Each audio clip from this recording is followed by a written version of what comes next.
শিক্ষা দপ্তর সিদ্ধান্ত নিয়েছে যে এবার প্রথম শ্রেণী থেকে অষ্টম শ্রেণী পর্যন্ত যে যেখানে আছে তারপরের ক্লাসে তারা উত্তীর্ণ হবেন। এ ব্যাপারে কোনো ডিটেনশন করা যাবে না।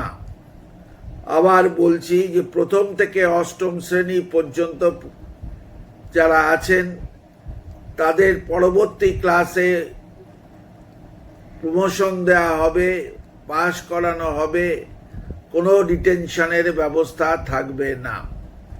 এই দুটো জরুরি ঘোষণা আপনাদের সামনে বললাম।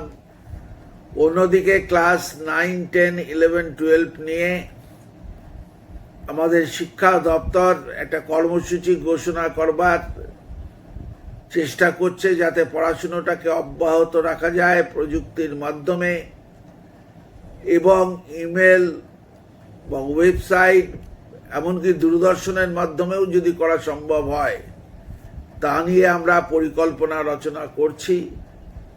এবং শিক্ষা দপ্তর প্রাথমিক কাজ করেছে। চূড়ান্ত সরকারের অনুমোদন পাওয়ার পর, মমতা ব্যানার্জির অনুমোদন পাওয়ার পর সেটি আমরা কার্যকর করতে পারি।